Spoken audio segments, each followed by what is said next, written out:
comes down to computers communicating. The information superhighway can be a confusing mix of on-ramps and off-ramps. Bitcoin is worthless artificial gold.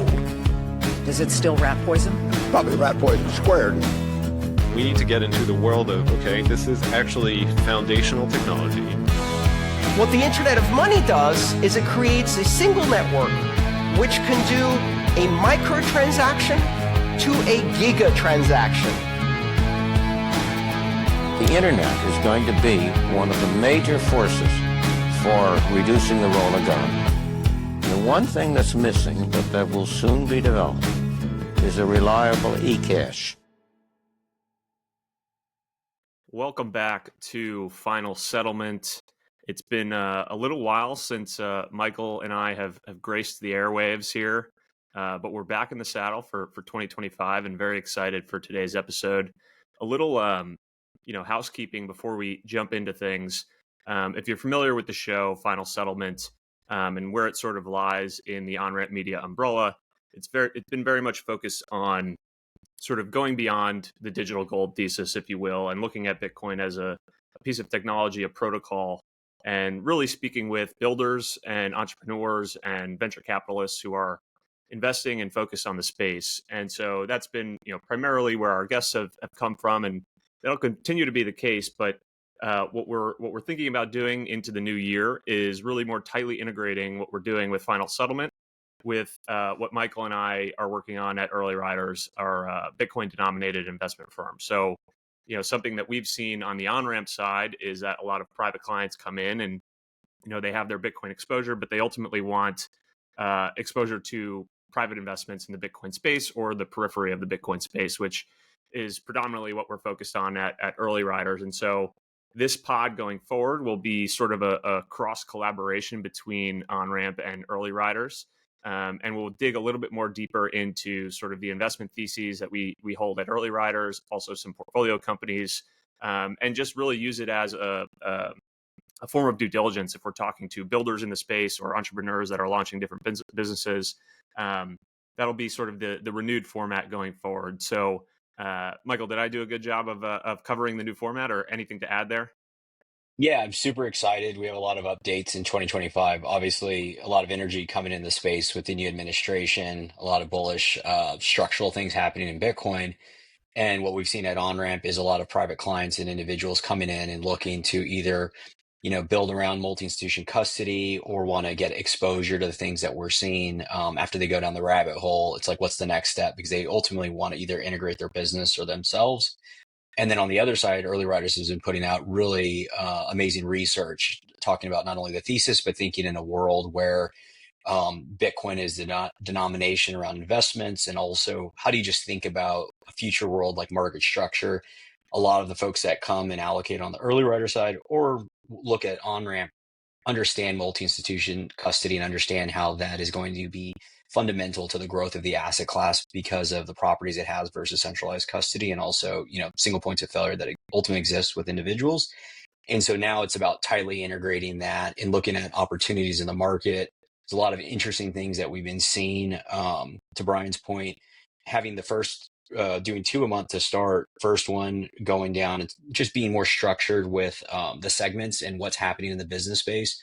The second one, bringing on a builder and look through their sector, what's happening, what are the gaps, because there's ultimately a lot of gaps as SAB and things we'll talk about today get repealed. The banks are going to step in, but the reality is the banks don't really know much about Bitcoin. And so the idea is to bring signal between the Bitcoin and TradFi space here. And then the last part is we have an exciting partner joining the firm. And so he'll be joining with us on the next episode. We'll be introducing him. But for today, excited to have Glenn, who is an advisor to Early Riders. And then this isn't public yet, but it'll be public by the time this episode launches, is joining OnRamp Institutional to lead our global efforts. And I won't steal his thunder, so I'll let him share what he's going to be working on with OnRamp. Yeah, thanks a lot, guys. So I'm super excited. I'm making the leap from TradFi into Bitcoin full time. In my last role, I was working as an institutional investment consultant, was involved in the first British pension scheme to make an allocation to Bitcoin. And, did a global search for the right vehicle to get that exposure through.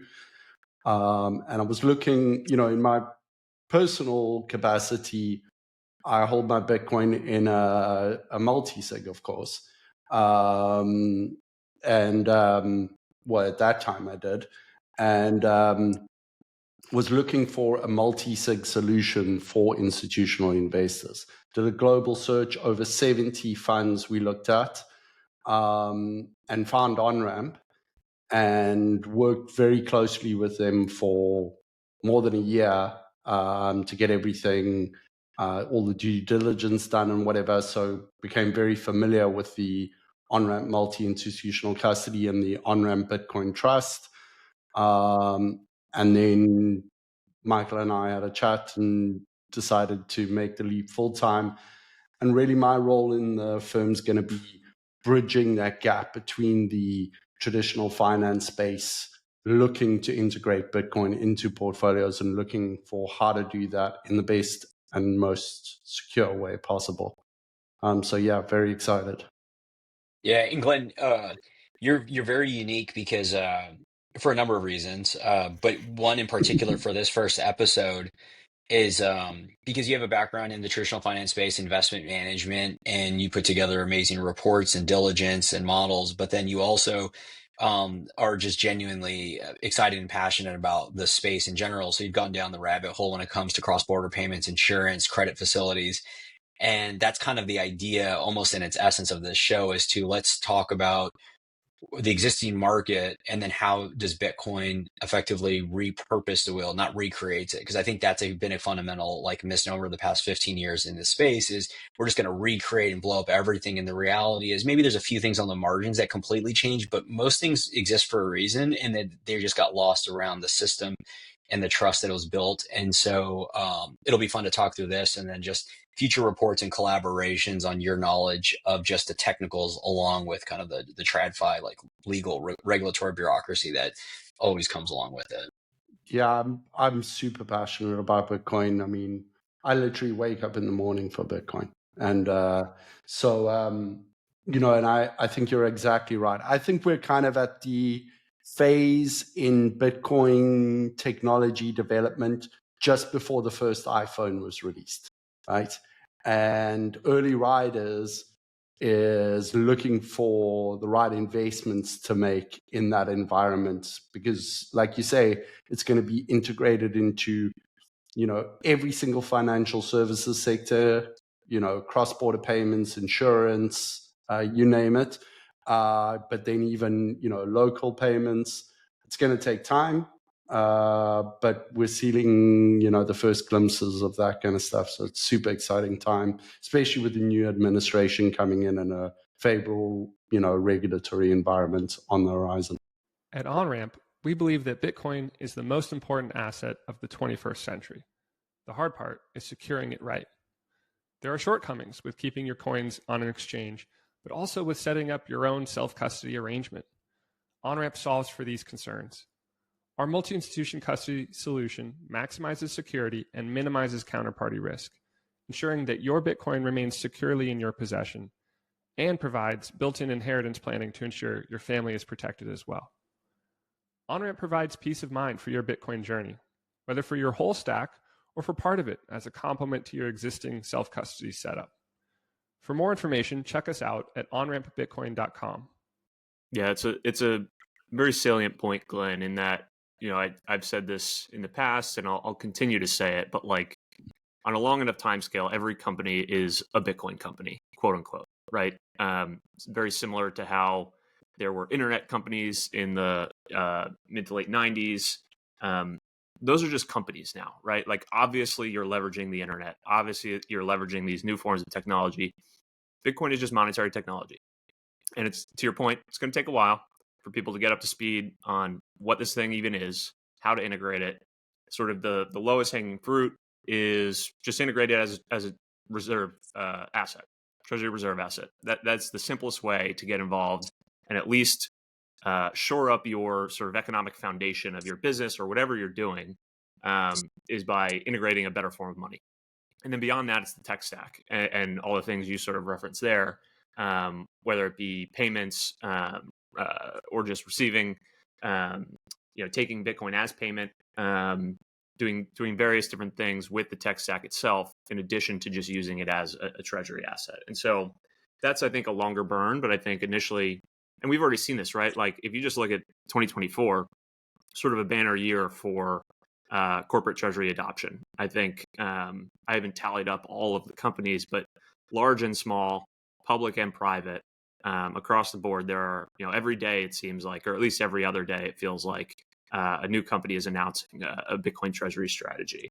And you said one thing in there, Glenn, that I wanted to just pull on for a second. And, the Onramp Bitcoin Trust, which, we may or may not have discussed on this show before, but it was actually the first product that Onramp launched, which I don't know if many people know, but, we're obviously doing more than just the trust at this point. But it was the first product because that was the main gap that we saw at the time. This was pre-ETF, and it was effectively, let's just create a better version of the Grayscale Trust, which had a number of issues that people are familiar with. But Glenn, I was going to ask, can you give a little bit more color on how that diligence process played out in terms of, why the Onramp Bitcoin Trust made sense relative to the ETFs? Because at the time you were doing the diligence, the ETFs did exist. And so, what were the main considerations in your mind at that point? Yeah. So first thing that I mentioned is Bitcoin is a unique asset in the sense that you can have more than one custodian at a time, right? You can't custody any other type of asset like that, right? So that was on the table. I also wanted to work with Bitcoin experts, right? I didn't want to work with a generalist, who's dealing in equity or bonds. I didn't want to deal with somebody who doesn't understand the difference between Bitcoin and cryptocurrency, because that tells me they don't really know what they're doing right off the bat. And then we were looking for a securitized vehicle because we wanted to put it on an institutional platform along with the other assets to make it easy to monitor the exposure in the portfolio, potentially rebalance through that mechanism. We also didn't want any gating provisions, any lockup periods. We were also concerned about, because, for example, in the ETFs, if you go and read the terms and conditions, they can gate the funds at any time. And so you can imagine in the case of a hard fork, all of a sudden they gate the fund and, you can't decide which fork you want to follow. We also wanted our own address for the pension scheme, so our own Bitcoin address, so we could actually see the Bitcoin with a blockchain explorer. And then also we wanted in-kind subscriptions and redemptions, so thinking to the future, right? What we've just been talking about is Bitcoin's going to be more than just an asset sitting in custody at some point. And so we wanted to, prepare for that future. And the other big thing on my mind that I've mentioned a number of times and to various people and audiences before is that we didn't want to be in a situation where if a custodian went bankrupt, we were going to have an issue, right? As an investment consulting firm, we're already kind of pioneers. We were pioneers in getting a British pension scheme to make the allocation to Bitcoin. Couldn't afford to make a mistake, right? And I remember back when, before FTX blew up, everybody was like, oh, but it's FTX, what's the problem? And yeah, Sequoia did diligence, right? It should be all good. Yeah, and Teachers Pension Fund in Canada and whatever were all investing in FTX, and and it's exactly the same today. Who are the custodians of these ETFs, right? And everybody's like, oh, but it's this, oh, but it's that. It's no problem, right? And it's not a problem until it is, right? And if you can take that risk out of the equation, well, then if you're doing your job properly, you should.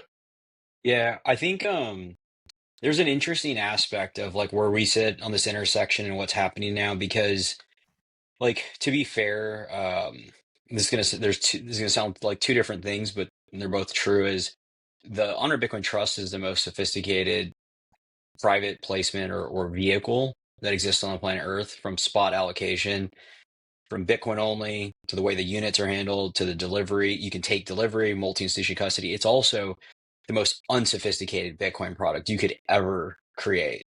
It's just that the traditional financial system, the world, the way that institutions understand the asset, they're mapping it to the existing models of everything they've held. And what Glenn said is it's an interesting point, because I've always thought this of, like in the early 90s, the internet mapped to the standard of like what existed in the physical analog world, and they just like moved it over. So there was nothing dynamic or 3D about it. And it wasn't until around the iPhone that you essentially got GPS, and you got this thing they could carry around in your pocket, and you had Airbnb and Ubers and all these disintermediations of like these physical things. And I think of like collaborative / multi-institution custody as the first time you're kind of seeing what custody will look like with a 3D asset, because historically it's been treated as a 2D way, which is somebody holds it and you hope to God they give it back to you, and that hasn't proven correctly. And one of the key themes that I think is going to be fun, I haven't even shared too much with you, I've kind of hinted at it, I want to pull up, is so everybody knows that Bitcoin is emergent from the Bitcoin's emergent from the individual level. Like we all know that consensus to one, hardcore, cypherpunks all the way down the past 15 years. Now we're getting institutions, but at the same time, those institutions are generally led by, as our friend Alex Leishman likes to say, I think, orange dictator. It's the sailors. It's the, Elons, whoever is okay and has majority share can go say, look, we're going to adopt this. But why I share that, I think everyone's familiar with that, is those individuals are who adopt or who will drive the market forward for all products and services. So even though everyone knows the BlackRocks, the BNYs, these large names, and thinks that they will actually drive, it'll actually be fundamentally the other side, simply because the majority of Bitcoin sits with individuals, and they will be the first to be sophisticated, look for other products. And again, because they have consensus of one, they can ultimately pick the new standards. Because when we talk with institutions, we're talking with some of the largest firms in the world to participate, partner with our firm to hold keys. And they're always shocked when we show this exact thing. And I think this is something that nobody talks about, is that 70%, 1.4 trillion out of the $2 trillion market cap in Bitcoin sits with individuals, and nobody serves those individuals. The best that has been created is basically collaborative custody, where spread your keys around, your seeds around, wildfire comes, hopefully you're not out of the game. Flood comes, you're not out of the game. Somebody robs you, you're not out of the game. Like, there's broken market structure that exists in the space. And that's not to count the carrot, which is financial services. You still want to treat this thing at money. And at best, if all the keys are hidden underneath your mattress in your second house, well, then how do you start to like do things with them without people following you? It's just something that hasn't been fully thought out. Nobody talks about. And so I think when we think about building products at Onramp, but then also at Early Riders, when we're looking at opportunities, there's an asymmetric information, as long as this thesis is right, where you can start to build sound, fundamental, resilient things that will like be generational businesses. Because historically, the businesses that have been created are 2D businesses with, I give you the gold, you give me the horse. I give you the dollars, you give me the Bitcoin. That's the best we've come up with. And we think that's going to be a generational winner. It's just not yet there. And we're so like early that it's hard to miss kind of like the forest through the trees. Yeah. The other element of this, is it just logically makes sense if once you are sophisticated enough and far enough down the rabbit hole, it's pretty logical that you would want the custody of a super decentralized asset to also be decentralized, or at least distributed in some way, right? And so that's really the crux of everything that we're doing at Onramp with our approach to custody, is just there should be a way to introduce fault tolerance and redundancy to your setup. Historically, that has not been the case. For the first 16 years of Bitcoin's history, whether you're doing self-custody or a third-party custody, there's some single point of failure, whether that's yourself or an entity. And even if you're doing your own complex multi-sig, you're still the single point of failure, because you know where those keys are. Hopefully you have them geographically dispersed, but the reality is, not everyone has two homes. So it's not actually that realistic for everyone to have a geographically dispersed multi-sig setup for themselves. So what ends up happening is, you are technically using multi-sig, but both of those keys that you control, or all three of them, are in the same place, which sort of defeats the purpose. And so really everything we're doing from a custody perspective is saying, well, hold on, there should be a way to introduce fault tolerance here, because how else are you going to get people to allocate meaningful amounts? And I think that's genuinely the reason, we've sort of been, I think the institutions are here now, but for probably the past 5 to 7 years, we said the institutions are coming. And I think a lot of the reason that they hadn't come is because there's no way for them to get confidence around the custody. You're either trusting a single entity or you figure out key management yourself, and that just hasn't been realistic or palatable for these types of folks, and also for individuals. To Michael's point, once you're storing 90+% of your net worth in this asset and it 10x's a couple times, it becomes very real, and you don't necessarily want the keys in your house. And so that's the other element of this, where it's like, we need to improve the market structure, we need to improve the products and services that are available, and do it in a way that people can have more confidence to store more of their net worth in this asset. That's why you see sort of individuals at the margin who say, maybe I'll shave off some Bitcoin here, just really because they want to put it in another asset that they know they won't get attacked for, or they'll lose. The house is the house. Yeah. It's going to be there, well, unless it burns down, I suppose. But yeah, those are just some reoccurring themes that we've seen and influences everything we're doing. Yeah, and I think the transition, because we don't want to make this fully about, on-ramp or multi-institution custody, that's an aspect of this. To Brian, to be fair, the banks haven't accepted, not because of fully custody, it's because there's been this, we pull up on this screen, this notion of SAB 121 and the accounting requirements from a ratio perspective that has basically hindered banks from being able to custody the asset. To Brian's point, what's super exciting, and everything we kind of, everybody paying attention to the space has seen since the inauguration or the election, is the favorable administration, the folks getting in place that I know Glenn wants to chat about. But I think pulling this up is relevant because just this week, this came out, rumors that on executive order first day, Trump will repeal that, which a lot of folks have been waiting for. So it allows other banks to step in. Point in all of that, though, is that they'll still do centralized custody, and that's going to be the opportunity for differentiation, which is very exciting. But then we've seen just this week was the largest bank in Italy did their first quote unquote test. It was like kind of a test to put it on their balance sheet, but they also traded using their proprietary, like their trading engine that's been in like research and development. And then what was Signum, a native digital asset bank, just reached unicorn status. So you kind of seen, and we've seen, anybody close to the space for the past year has seen the like rumblings that banks are starting to place their kind of chips on the table on where they're going to place their bet on the type of infrastructure partners, because they don't have the best lens on this space. And so again, going back to the theme of just like information research, take this for what it is and look at the market, is that there's a wide gap in opportunity, because more than likely all the banking infrastructure is more than likely going to look exactly the same as everyone else. And that's perfectly fine until something like 2022 happens, and then everybody runs. That's when all this stuff on the margins, like you can win a few clients, but it's always when the counterparty risk goes bid, then people wake up and are like, oh shit, maybe there was a better way to do all of this. Exactly. I mean, I was working during 2008, and believe me, nobody thought Lehman's could ever go bankrupt, right? So, there's nobody who can't go bankrupt, right?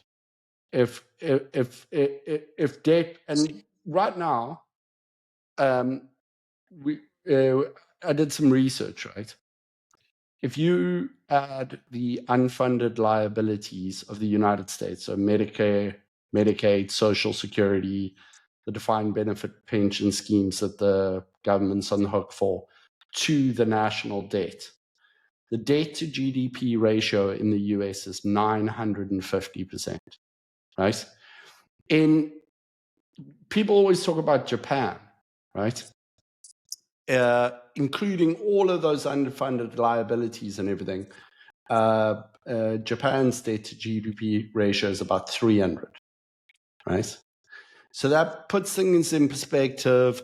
And, you know, the subprime mortgage crisis and all of that kind of stuff. I mean, that looks like, you know, if this sort of debt Ponzi scheme runs into trouble, I mean, that's going to look like a Sunday picnic compared to what's going to go on here. So, you know, you've got a bearer asset, because a lot of what we were talking about earlier with custody, like those people whose houses, you know, tragically burned down in the Palisades in LA, they're not worried about their equities or their bonds and stuff like that, because that's all held on a central registry at, you know, like a TradFi custodian, right? But Bitcoin, it's a digital asset, right? And so if the custodian goes bankrupt, they're not just holding a entry in a ledger, they're holding the actual underlying asset, right? And that's why you can't rely, because what the ETFs rely on is a thing called Article 8, right, which is meant to give them banks the grants of trust, bankruptcy remoteness. But it's totally untested in court. So in the risk disclosures, in the S1 filings for the with the SEC, that have to spell out, their lawyers say to them, you have to say, we don't know what will happen if the custodian goes bankrupt. It'll be decided by a court. And if a court decides the wrong way for you, you lose all your Bitcoin, right? So Yeah, can you describe? I mean, part of this, Glenn, is in the work you'll be doing is on the financial advisor side, and also like some of the corporate treasury stuff. But I think that there's an interesting dynamic with the financial advisors doing due diligence. RAs you reference, I think you have like more hope for RAs in the short order than other firms, given that they run businesses and they can feel and they have to look their client in the eye if they put them in a bad position. If you could talk through that, because I think that's where there's a big gap in that area of the market just for products that map to what their clients need. There's really nothing other than sending them somewhere to go manage the devices and hope that they don't lose them. And then they call them all the time saying there's phishing attacks and all these problems, or they have to put them in IBIT and they know it's not a good product. So just anything you can share on that. yeah, so in the US, they're called TAMPs. In other parts of the world, they're called DFMs, discretionary fund managers. And I actually set up a DFM in an asset manager, right? So a TAMP, but in another part of the world. And so what I know about DFMs is they build portfolios for RIA firms. So if you go to an RIA firm, most of the time, they're not actually building your portfolio for you. A specialist portfolio management company is building the portfolios for the RIA firm. And then the RIA firm is doing financial planning for the individual clients and then selecting from a range of funds that is suitable for that client, right? Age, investment horizon, risk tolerance, all that kind of thing. Now, the RIA firm, so the RIA advisor is charging usually a basis points fee, like 0.5% or 50 basis points on assets under management per client, right? And we read a survey of 400 US financial advisors a couple of days ago where they asked financial advisors, how many of your clients are asking you about Bitcoin? And this survey said 70% of their clients are asking them about Bitcoin, right? And then in the same survey, they got a question saying only 20% of them can actually give their clients exposure, right? So their clients are going off and buying the Bitcoin, right? And then holding it in a plastic device at home, you know, or going to a collaborative custody solution or whatever, right? But it's not being taken into account as part of their whole portfolio, right? So it's kind of something that, and there's no, you know, there's a lot of behavioral, investor behavior kind of stuff when it comes to a volatile asset like Bitcoin. That's why it's a good idea to have an advisor who understands Bitcoin to say to you, this is the right allocation for your portfolio. And when, you know, we go through a bear market, don't worry about it. This is normal, etc. But also, advisors want to be able to incorporate it in a portfolio setting rather than just be something that their clients are doing on the side. Also means the advisors got more assets under management. And a lot of now, because of this situation, a lot of clients are sitting with the Bitcoin on a trace or a cold card or something like that. And for them now to give it over to their financial advisor, they'd have to sell that Bitcoin and then buy into an ETF, right? Which, for the reasons we've already discussed, is probably not the best idea. Instead, what you can do with something like the Onramp Bitcoin Trust is you can make an in-kind subscription, right? So you can just transfer the actual Bitcoin into the trust, right? And then the advisor can incorporate it into your portfolio. Yeah, it's a great point. We talk about the in-kind redemptions a lot, but that example highlights why the in-kind subscription, going both ways, is actually very critical. Michael, were you going to say something? I cut you off. Yeah, I was just going to say, I think Brian, like a year ago, we talked with Chris Kuiper and some other individuals in the asset management space. And there was a lot of the discussion of like, when do RIAs start to adopt this? And it's like, whether it's the price, benchmarking, indexes, like all these different things. And what's been really interesting the past, call it 4 weeks, I think post, again, election, the sentiment has changed. And maybe this was already in flight. It would have had to have been, because if they shared this, but I think more people are emboldened. Like there's different like lines of demarcation where people get emboldened. For me personally, it was like 2020 when we knew that they were going to print the trillions. It's like, well, there's only one like valve to support. So why hedge anymore? Like, let's just go for it. And I think a lot of people was the truckers in Canada, Russian sanctions, everyone has their point where they're like, screw it. Like, why am I going to hedge anymore? And we're starting to see RIAs do this because CFP boards and also the SEC have made it incredibly hard for RIAs that have even wanted to allocate to IBIT. That's why a lot of these flows haven't even opened up. But anecdotally, talking with a few RIAs, and again, just trying to like think through how we message this podcast, it's like we're going to share, but then also share like opportunity sets. If you're a registered investment advisor thinking about getting into it, have a background in investment management, there is an insane opportunity right now to have acumen in the traditional finance space, but have a favorable tint to Bitcoin, because these RAs are saying anecdotally that they've increased. One said in 1 year they increased 5x their AUM from the past 4 years, brought in more AUM in this year than 4 years by. They set up a DBA that was Bitcoin friendly. They started, I think, had some different kinds of research partnerships. Another one referenced they won $200 million plus clients that only held like $1 million in BTC, but people are starting to get fed up with the people that manage their money telling them that they're crazy or that they don't want to deal with the asset. And it's just a very big opportunity. And then as we talk about native products and services, that's a large gap. I don't have the numbers, but I know it's deep in the trillions that RAs manage of capital. And so that's another just big segment that has really been underserved. And the reality is like the ETF people will wake up eventually, and then they're going to just leave people hungry for products and services. Yeah. And what you and Glenn just described, it's also, it's basically a double whammy, because you have clients potentially leaving your platform, taking assets off the platform to go invest in Bitcoin because you don't offer something. And then that segment of that person's wealth actually is like the growth engine for their future. So like that's the piece that's actually going to appreciate much faster than everything that's actually under your purview. So you're getting hit sort of twice, and maybe even 3 times if like they have kids and their kids are not even ever going to give you their money because you don't offer something Bitcoin related.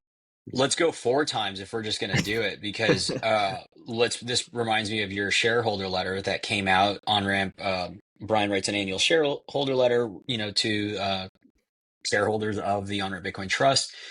And what we pulled up here is the return profile. I'll let maybe Brian go through it, but the point I was saying on the fourth whammy is their whole game is AUM accumulation and, denominated in dollars. And what better asset to accumulate? You can have 2% that looks like ends up being 10% of your total AUM in USD, and they've just completely missed it. And we've always known this. And I think that's going to start to shift as this like asset grows. People are like, wait, why are we like stigmatizing it versus like embracing it? But then at the end of the day, like there's only so many people that can embrace it versus to differentiate. And then it kind of just becomes norm, which is also bullish for the long-term asset. Yeah. So there's a few things going on here that I talk about in this year's letter. and it relates to everything you just said, but it's really it sort of calls into question, why would you be paying a financial advisor in the first place?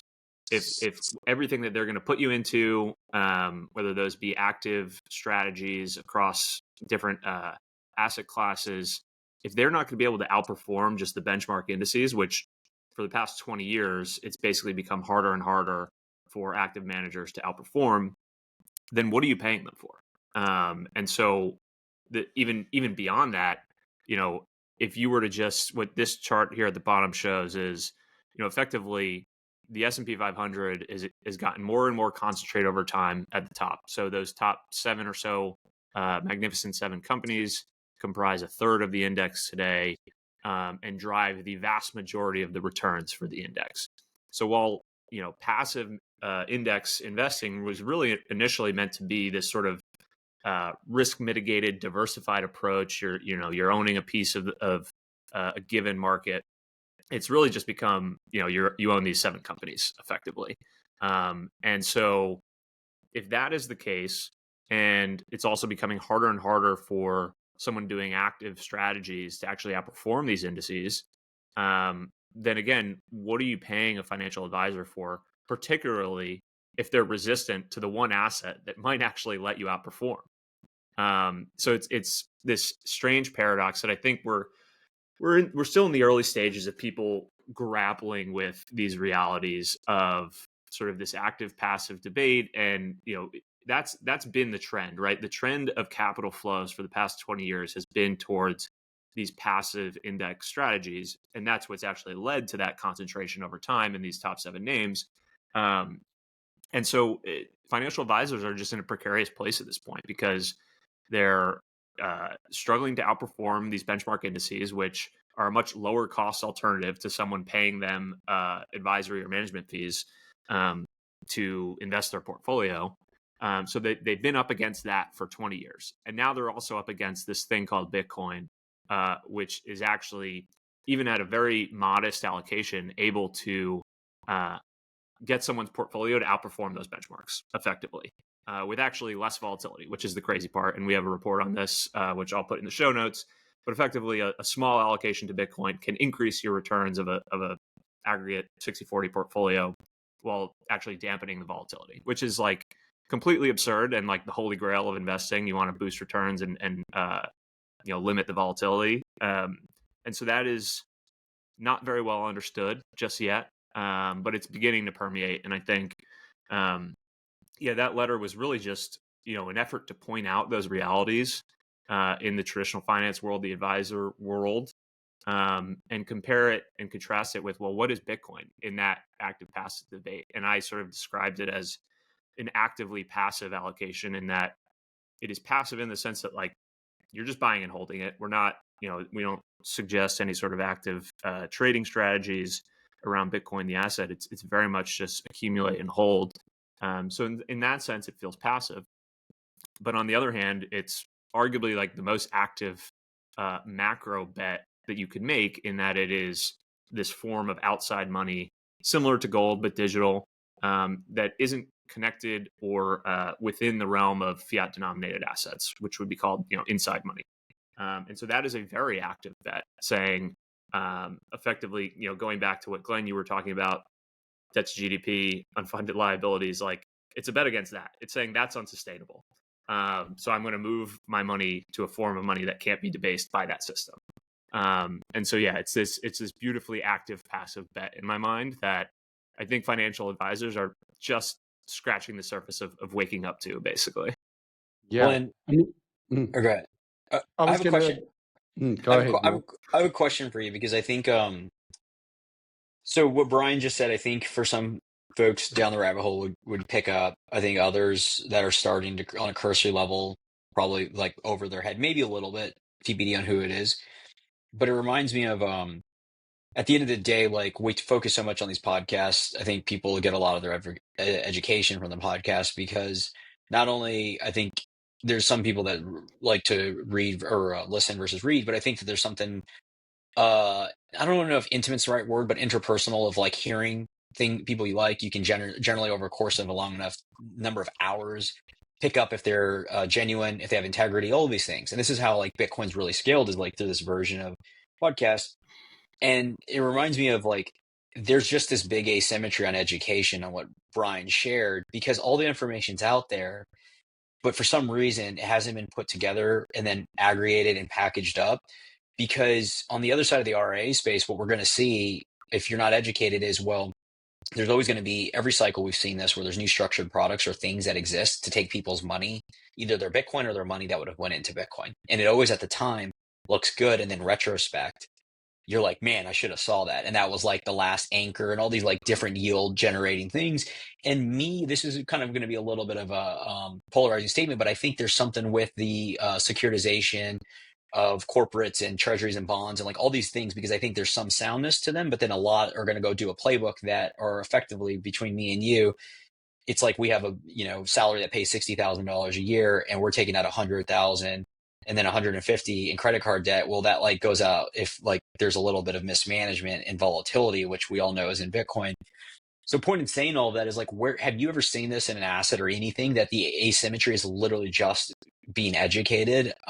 Because that's where all of this stuff stems from, is like, if somebody's educated, it becomes very easy to understand passive, hold the asset, just hold spot, don't do anything else, don't allocate. Like this is over a long enough time horizon, it's not going to outperform, but we're still have 10 years based on the conversations we have anecdotally of people recognizing all of this, which is an opportunity, but it's also means that there's just going to be a lot of like pain and tears for a while.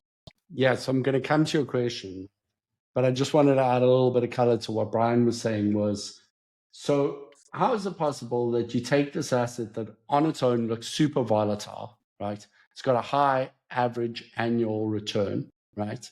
And you put it in a portfolio and it increases the portfolio of your return, but your whole portfolio's volatility goes down. How is that possible, right? So for the sake of the audience, because, like if you talk to me about, astrophysics or something, like, I'm not going to understand what you're talking about. So, not everybody understands how an investment portfolio is built, right? What you're looking for is you're looking for assets that are uncorrelated. In other words, when one's doing well, the other one's doing badly, and vice versa. But overall, you're kind of climbing the stairs and you kind of have a smooth return because something's making up for something else when something's doing badly, right? So it turns out that Bitcoin's got a very low correlation with other assets. And I think for a lot of investment professionals who don't understand Bitcoin, they think that that's just an anomaly, right? It's just like this weird kind They also think it's not true. They also think it's not true because they're thinking in shorter time frames of like the past week. Okay, S&P sold off, Bitcoin sold off. It's like, no, you need to look at correlations over much longer time frames. And when you do that, that's what you see. Even over 30 days, the average correlations, because they're non-stationary, right? It'll kind of look like it's correlated for a few days, then it'll go negative. But if you look at the average correlation over time, it's very close to zero, right? It's not negative. It's got no relationship with other assets. But why is that? What is the fundamental reason for that? It's because everything else is denominated in dollars or euros or pounds or something like that. And the supply of those can be manipulated, right? So it makes sense that this asset that cannot be manipulated by monetary policy should have no relationship. That's that inside-outside, right? This asset exists outside of the financial system. There's only one real other one, which is gold, right? So there's that. In terms of, people kind of, to your point, Michael, people being able to see something early, I mean, that's definitely the case. That's happened before, right? It happened with private equity, right?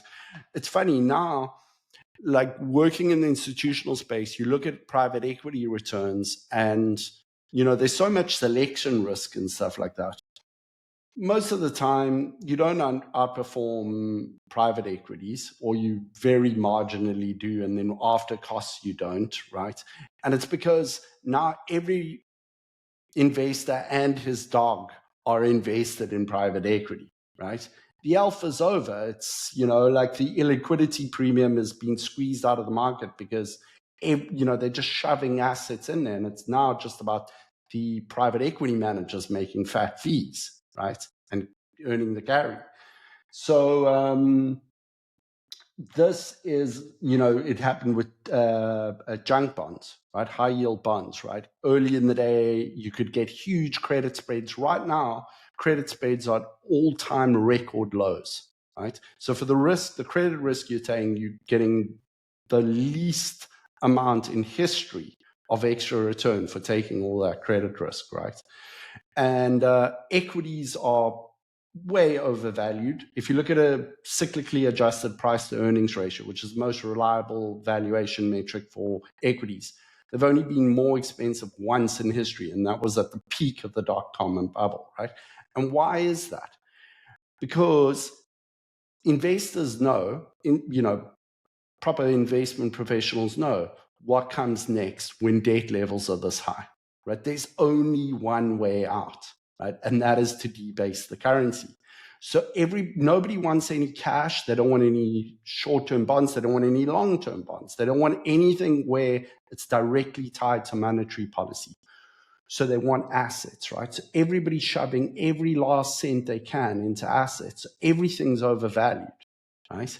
And there's this one asset that's way undervalued, right? And this goes to the point you made in the newsletter, which was a brilliant one, Brian, which is, yes, you could think of Bitcoin as a passive asset because you just buy it and you hold it, right?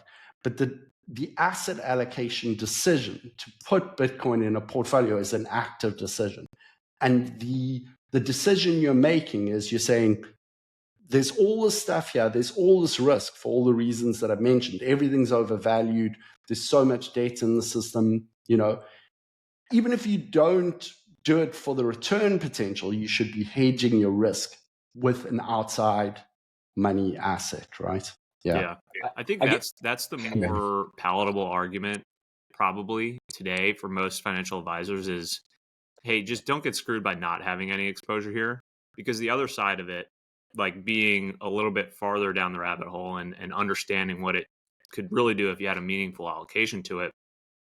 I think the issue there is, and I sort of alluded to this in the piece and some of my prior writings, and so is Jesse Myers in his Yuppie Elite piece, but it's genuinely an ego thing and a hubris thing of saying this Bitcoin thing, like, well, there's no edge there. Like, it's again, a passive allocation. Like, you just buy it and hold it.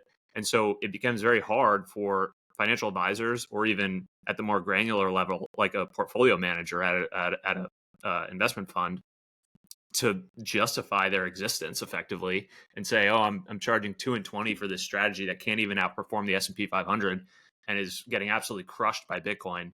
I can't just throw in the towel and buy Bitcoin and say, like, oh, I'm my however many years of education, all my degrees, all my experience on Wall Street actually isn't as relevant as I thought. Like, that is a hard pill for people to swallow. And so I think that is a part of it too. And I think where I was going is like, so it's like a spectrum, right? Because there's what you reference, like somebody just saying, I want no exposure. And then reality is, whether it's an individual or a company that is even getting closely involved in this space, it's almost, it is immaterial, and it's definitely under allocated. And the way I was just thinking about this, it would almost be like in the early internet days, if you said, okay, this internet thing's interesting, I'm going to use it to check the weather, and you didn't do anything else. Like, you didn't use it for email. Like, imagine if you did that versus if you fully embraced it, how much easier your life would have gotten, how much of a cheat code you would have been playing. That's how I think about it on the other side. It's still insane to me that 16 years in, individuals look at it as a risk asset. They diversify across different digital assets. They rebalance. This is all the common parlance in anybody that will put on a collared shirt and talk to you that you want to hear from. Because the other side of it is people screaming at you that, like, hold your plastic device and get your guns because it's all going to shit. And that's just not commercial for people. They don't want to hear that. But there's sound fundamentals like that they're coming from, but it's just, again, not packaged up in the right way. And so you have this other side of the spectrum that's doing that. And where this is like sparking in my head is on the banking side, right? Because like outside of like Cash App, I'm probably missing one or two, but that has real commercial scale and like brand cachet, there is not a Bitcoin only firm focused deeply. And what this sparked was because I was looking at and this ties into the education on the sovereign stuff I want to like roll to, Glenn, but just to bring up this, so the Signum Bank, unicorn status, they've been lending Switzerland, you get excited, like, oh, this is a bank of the future, a lot of things. And then you roll into it and there's some cool stuff around Bitcoin, but then you kind of see like the focus around this 24/7 multi-asset network. I think there's multiple collateral for like lending against. There's this tokenization using Chainlink. There's an Ethereum ETF. And you can't help as a business owner and builder look at that and be like, well, whatever percentage, and it's definitely a percentage that's not signal they're focusing on. And I mean, Glenn, you know this probably better than anybody. It's probably even more than 50% because everyone there cannot understand what's happening. They're getting pulled in all these directions, which is, again, that same analogy of like they're just picking up and checking the weather versus going deep into where the end state is. And so that gap is such a wide opportunity just from education that nobody's really facilitated or done. And it's ultimately the difference between starting here and then ending up at the end state where a lot of opportunity exists across the market. It's not just financial services. Like Bitcoin's going to touch everything. Exactly. I mean, I think that going back to your internet analogy, right? The early days of the internet, when it just come out of DARPA, was actually in the early 1980s, right? And the dot-com bubble only happened in the 2000s. So that's a 20-year stretch, right? And there were individuals, a very, small cohort of people who could see what was coming with the internet, right? And I think it's very similar in the world of Bitcoin right now. And, once it sort of went mainstream, it also, the dot-com bubble was pets.com and this and that, and everybody was just chucking money and anything and everything, just throwing darts at a dartboard, with not really thinking through things, understanding things, but there were some very smart individuals who knew what was happening, right? And they're still around today. People like Peter Thiel, Mark Andreessen, those types of people. I mean, it's kind of surprising to me. I mean, Peter Thiel gets Bitcoin, Mark Andreessen doesn't, right? And I think that, when you talk about the end state, right, that's where the alpha is, right? If you're going to take 5 or 10 or 20 or whatever percent of a portfolio and you're going to put it into digital assets, right, and then you spread it across a whole bunch of, junk, right, because you don't know what you're doing, right, that is crazy, right? So yeah, I think you're right, but I think there's potentially an element of, even if someone who's super intelligent and able to grasp the end state, they might think they can make money in the interim with all the other bullshit. Yeah, and I think that is an element at play here with what, Michael, you described. It's like, whether it's the latest fad around tokenization or whatever it is, that goes back to what I was saying before. It's like, that's how you justify charging fees to somebody. Is like, oh, like this is also complex. Look at all these things. I need to help you, Mr. Client, figure out where to allocate your portfolio across digital assets. It's like, again, it comes back to like justifying their existence to some extent. And yeah, like the final point is just like, it's possible that someone sees the end state of Bitcoin being the actual signal, but just thinks they can earn some fees in the interim until everybody else figures that out. I think there's a lot of it. I think that's definitely the case. It doesn't make it true. It's definitely not right, but it also doesn't make it true, because we saw, like with the hedge fund allocations, the top performers still underperform spot Bitcoin. So like they can think whatever they do. And that's where like most people that trade around these publicly traded companies, they're in their mind is like again, there's different like levels of this, but I'm going to make more Bitcoin. It's like, yeah, good luck with that, because that means you not only have to like pay attention to that versus what you were supposed to be paying attention to, making more Bitcoin, but then you have to exit the position, and then that takes mental burden and also tax obligations, and then you have to get in to the other line. Like, how many people on the planet Earth? There are people that can do that. They're called like Michael Jordan of trading. They're not like the guy that's like on Twitter that's listening to the pod. Glenn, so on this reminds me of kind of where I was bringing up the education was the sovereign game theory report, because I think this is a big component. Like, you can get a lot more confidence and conviction around Bitcoin when you start to understand, the petrodollar, where things are going, and this natural need from a national defense of onshoring, and manufacturing, and what happens in that environment. Maybe we can be public now that you authored that report. I'll pull it up, but do you want to talk through maybe high level what went into it, just some of the themes, and then I can pull up any of the particular kind of parts in it?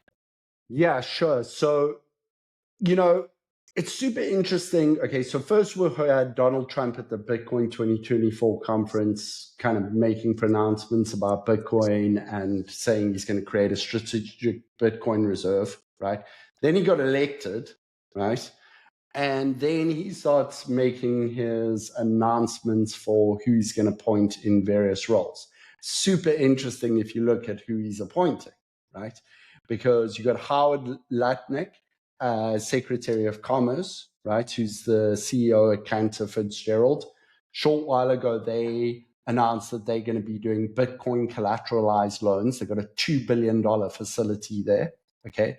He's appointed David Sachs as the digital asset czar, who's super pro Bitcoin and stable coins. And obviously also Howard Lutnick, because they custody all the treasury assets for Tether, right? And then you got Stephen Mirren as the chairman of the Council of Economic Advisors, and Paul Atkins to lead the SEC, who are also both kind of super pro innovation, Bitcoin, digital assets.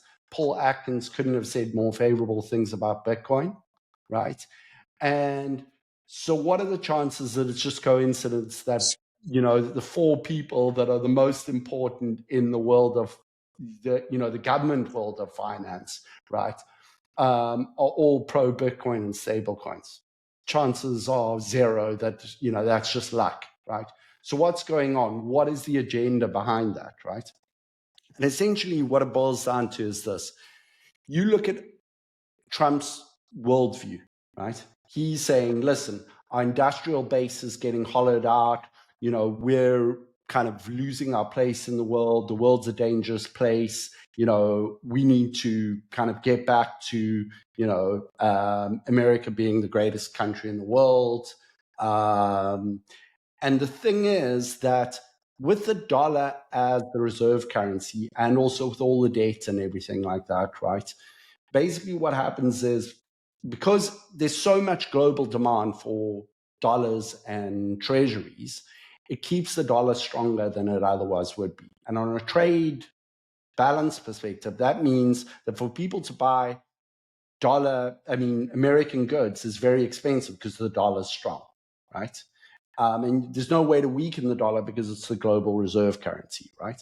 Then at the same time, with the Russian freezing of the assets and kind of moving into this more sort of multipolar kind of world, the Russians and the Chinese and everything are saying, okay, we don't want to hold the dollar or dollar assets. I mean, they have to, but, to the extent, and setting up central bank digital currencies and M-Bridge to do trade bilaterally between each other, and buying lots of gold, because they also know that the way out of this is probably debasement, right? And so, why do we want to hold something that's purchasing power is going to be debased? We want to hold hard assets. So gold, central banks around the world, including the Bank of China and Russia, central banks buying record amounts of gold, more gold than they bought in the last 50 years over the last couple of years, right? And so Trump and his advisors are looking at this and saying, hang on, this doesn't make any sense. We're basically hollowing out our country. We're making ourselves militarily weak, because you need a strong manufacturing base to have a strong military, right?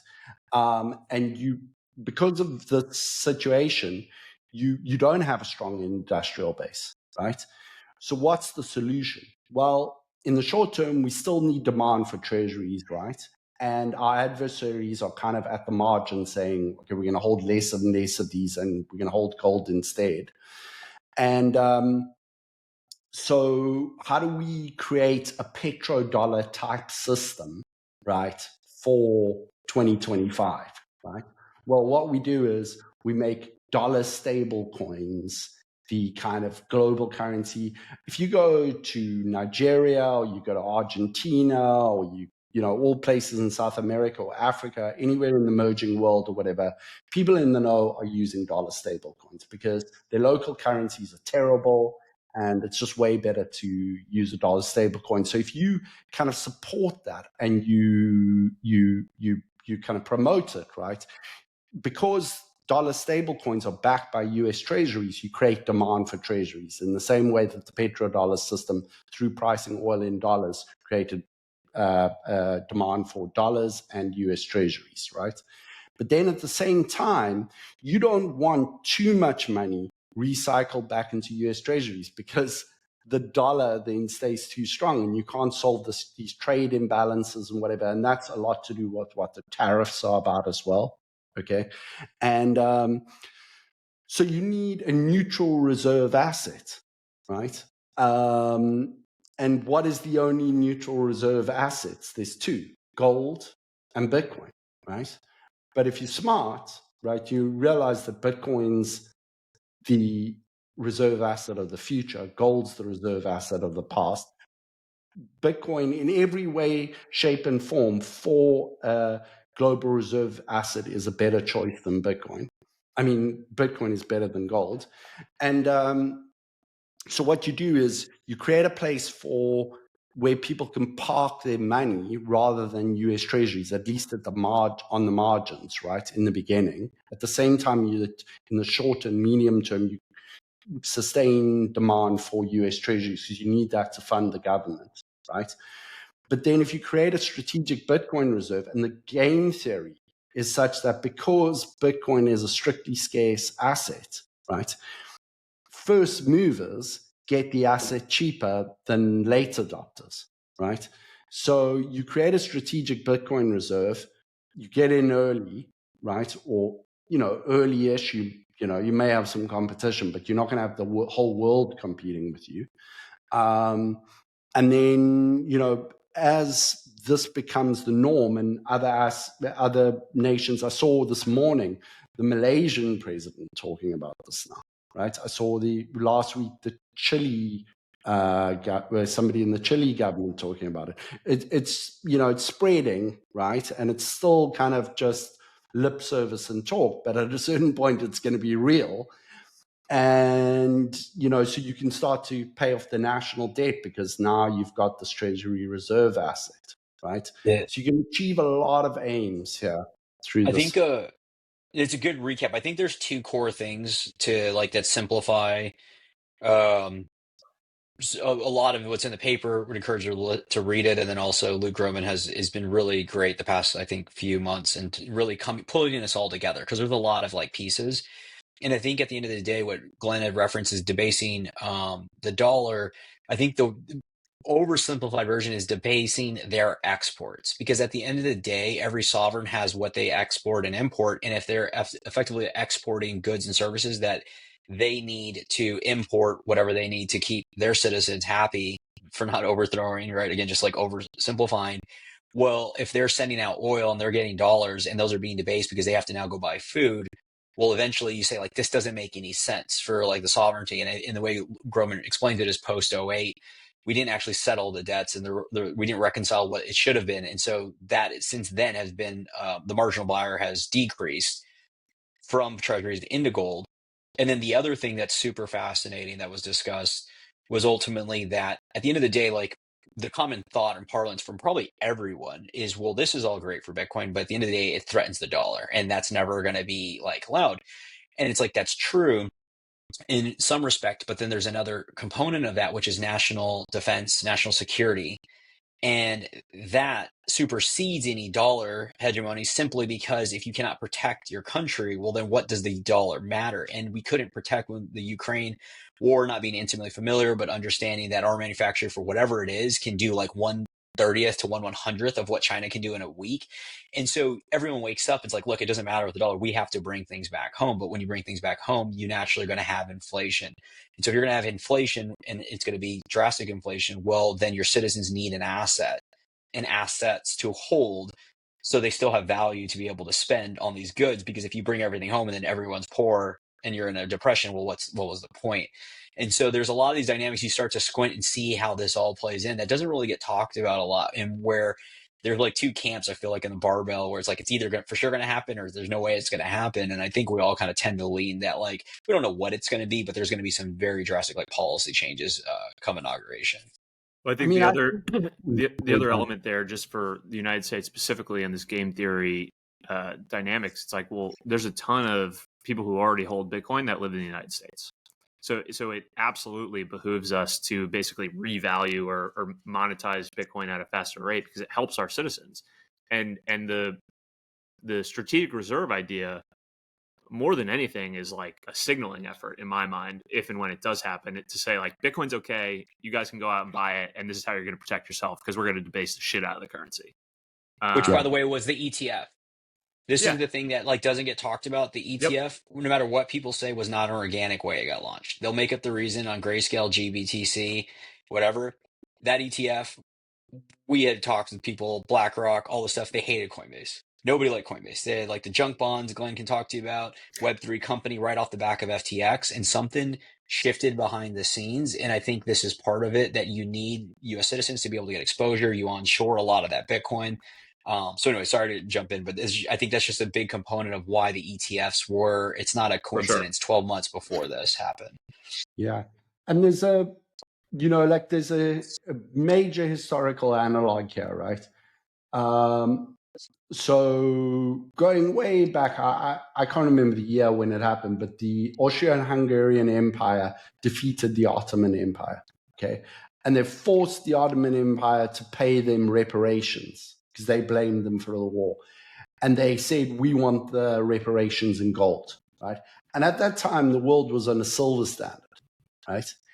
And the Austrian-Hungarian Empire took the gold and said, okay, we're going on a gold standard. And then the Bank of England did the same, right? And then over time, 50 countries went onto a gold standard, right? But guess who stayed on a silver standard? China and India, right? And they got absolutely decimated, their economies, because the silver has a much lower stock to flow ratio. In other words, its annual growth rate is higher. And what has a lower annual growth rate as money than Bitcoin? Nothing, right? So if the biggest economy, the world leader, goes down this road, and then Malaysia and Chile and this country and that country go, okay, we're in, right? The ones who stay out, right, they're going to end up like China and India. Yeah, and our friend Safe, to your point, history shows it's not possible to insulate yourself from consequences of others holding a money that is harder than yours, which I think has been a theme since we talked about it. So this is a very Darwinistic game. You either win or you lose, and the only choice is to play. It's like the gunpowder. Safe also references that. It's like, it's just monetary technology. You better adopt it or you're going to get killed. This is the amazing first episode of the revamp. Came out firing. A lot of like things packed into this that I think we'll be able to pull on in subsequent episodes. And Glenn, we have to get you back on as well. Yeah, great rip. Thanks for joining, Glenn. And as we mentioned at the top, we'll be back in a couple weeks with a new member of the Early Riders team. So very excited to introduce him to the audience and get this new format rolling. So thanks, everybody. Awesome. Thanks, Glenn. Take care. Thanks for listening to this week's episode of the show. If you found the information valuable, please share the episode with a friend or leave a rating on your favorite podcast app. All the links we discussed in today's show will be in the show notes inside your podcast app. Before we finish, a quick reminder that Onramp Media is for informational and entertainment purposes only, and nothing should be construed as investment or legal advice. Regardless of where you are on your Bitcoin journey, we'd love to hear from you. Visit onrampbitcoin.com/contact to schedule a consultation with one of our private client advisors.